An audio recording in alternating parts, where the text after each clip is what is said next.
আলোর মায়ায় Tarakeswar দুধপুকুরের light and sound শোতে ফুটে উঠল শিবের রূপ। 18 জুলাই থেকে শুরু হচ্ছে শ্রাবণী মেলা, চলবে 28 আগস্ট পর্যন্ত। 1 মাস ধরে চলবে এই মেলা। তবে এবছর 5টি সোমবার পড়ায় বাড়তি প্রাপ্তি পুণ্যার্থীদের। শ্রাবণ মাসের ভিড়ের আগে আলোয় সেজে উঠল তারকেশ্বর মন্দির চত্বর। পুণ্যার্থীদের স্বাগত জানাতে মন্দির সংলগ্ন দুধপুকুর থেকে প্রবেশদ্বার সর্বত্র চলছে আলোর কারসাজি। মন্দির সংলগ্ন দুধপুকুরে করা হয়েছে বিশেষ লাইট অ্যান্ড সাউন্ড শো।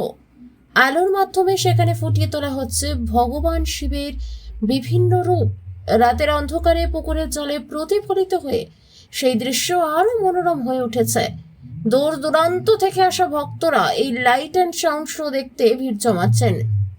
শুধু দুধপুকুরেই নয়, তারকেশ্বর মন্দিরে প্রবেশের ওয়েলকাম গেটও সেজেছে নতুন রূপে। শেওড়াফুলি তারকেশ্বর 12 নম্বর রোডের ওপর অবস্থিত মন্দিরের মূল প্রবেশদ্বার গেরুয়া, সাদা, সবুজ জাতীয় পতাকার 3 রঙের আলো দিয়ে সাজানো হয়েছে। রাত নামলে গেট থেকে মন্দির পর্যন্ত রাস্তা জুড়ে আলোর রোশনাই। শেওড়াফুলি থেকে মন্দির পর্যন্ত যাওয়ার রাস্তার দুপাশে লাগানো হয়েছে চন্দননগরের আলো। আলোর ত্রিশূল কারুকার্যে ভরা লাইটিংয়ে গোটা এলাকা এখন উৎসবের চেহারা নিয়েছে। প্রশাসনের এই উদ্যোগে খুশি স্থানীয় বাসিন্দা থেকে আগত পুণ্যার্থীরা।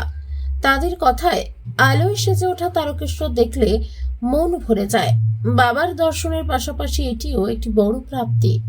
শ্রাবণ শুরুর আগে আলোর লেজার রঙে নতুন সাজে তারকেশ্বর।